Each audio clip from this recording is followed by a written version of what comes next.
लोकसभा निवडणुका तोंडावर वसई विरारमध्ये पक्षांमध्ये इनकमिंग सुरू आहे। शिंदे गटांमध्ये जवळपास 250 कार्यकर्त्यांनी प्रवेश केलेला आहे। हे सर्व कार्यकर्ते जे आहे वसई पूर्व पट्ट्यातील आहे, नागला परिसरातले आहेत आणि जुचंद्र हायवे परिसरातील आहेत आणि हे सर्व जे शिवसैनिक आहेत ते उद्धव बाळासाहेब ठाकरे यांच्या पक्षातील आहेत आणि बहुजन विकास आघाडी पक्षातील देखील आहेत। त्या पक्षाला कंटाळून त्यांनी या पक्षामध्ये प्रवेश केल्याचं बोललं जाते, कारण आता लोकसभा निवडणूक कोणत्याही क्षणी डिक्लेअर होऊ शकते। त्यामुळे प्रत्येक पक्षाने जंग बांधलेला आहे, जिंकण्यासाठी प्रत्येक उमेदवारांची सध्या चाचपणी सुरू आहे। त्यामुळे जास्तीत जास्त कार्यकर्ते आपल्याकडे खेचण्यासाठी सर्वच पक्ष प्रयत्न करतात।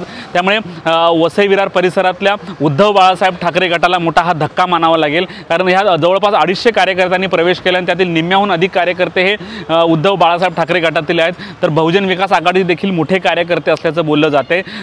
एकीकडे आता शिंदे गटाच्या शिवसैनिकांना असं वाटते की अशा प्रकारचे 250 कार्यकर्ते आल्यामुळे आमच्याकडे पूर्व पट्टीमध्ये जरा आणखीन बळ आल्यासारखं वाटतंय। त्यामुळे येत्या काळामध्ये लोकसभेची निवडणूक ही वसई विरारसाठी मोठी चुरशीची होणार आहे।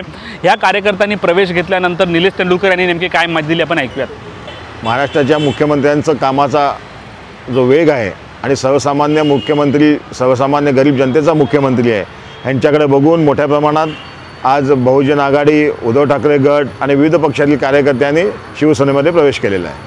कुठल्या एरियाचे आहे हे नायगाव ईस्ट वेस्ट हायवे आणि संपूर्ण वसई विधानसभा मतदारसंघातील कार्यकर्ते आहेत। किती प्रवेश झाले, किती लोकांचे 200 ते 250 लोकांनी प्रवेश घेतलेला आहे आणि गेल्या 8 दिवसापासून ही प्रक्रिया चालूच आहे।